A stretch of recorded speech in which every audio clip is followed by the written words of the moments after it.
सर्कमफेरन्स म्हणजे काय, त्यालाच आपण परिघ असे म्हणतो.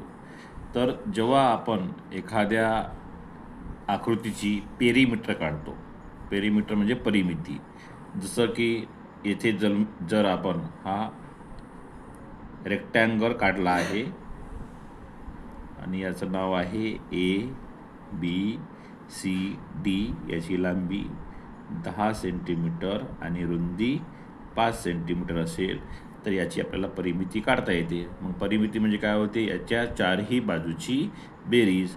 म्हणजे जर आपण याची परिमिती काढली तर चारही बाजूची बेरीज किती होईल, 10, 10 20, 25 आणि 5 30. म्हणजेच या रेक्टँगलची जी पेरिमीटर आहे ती होईल 30 सेंटीमीटर.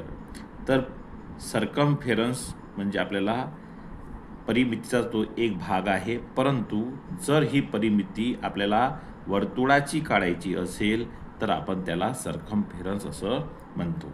आता पहा, हा जो सर्कल आहे, या सर्कलची आपल्याला परिमिती काढायची आहे.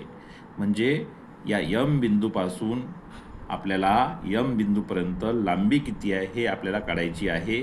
तर आपल्याला जसं या रेक्टँगलमध्ये याची लांबी आणि रुंदी दिलेली होती, तसं या वर्तुळामध्ये काही त्याची लांबी आणि रुंदी दिलेली नसते. मग अशा वर्तुळाकार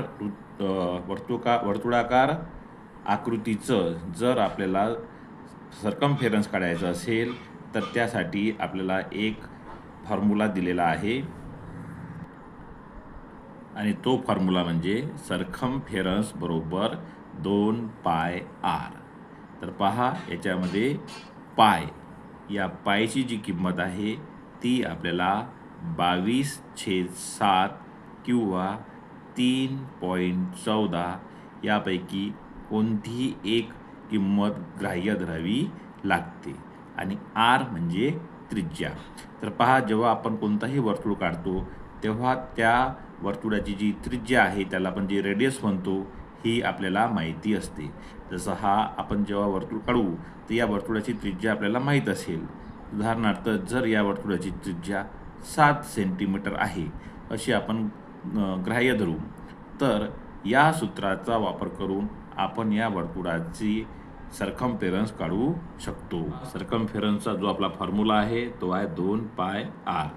याच्यामध्ये आता आपण किमती टाकूया. 2 च्या खाली 2 लिहू. पायची किंमत घेऊ आपण 22/7 आणि आर आपण किती म्हटली, 7 सेंटीमीटर.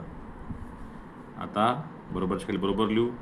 इथे 5 7ने या 7ला भाग जातो, 7 × 7, 7 × 7 उरलं कोण, 2 गुणेला 22 गुणेला 1, या तिघायचा आपण आता गुणाकार करूया. तर 22 दुनी 44, 44 एक 44. म्हणजेच या वर्तुळाचा जो सर्कमफेरन्स आहे तो आपल्याला मिळालेला आहे 44 सेंटीमीटर. म्हणजे अशा रीतीने आपण हा फॉर्म्युला यूज करून कोणत्याही वर्तुळाचा सर्कमफेरन्स काढू शकतो.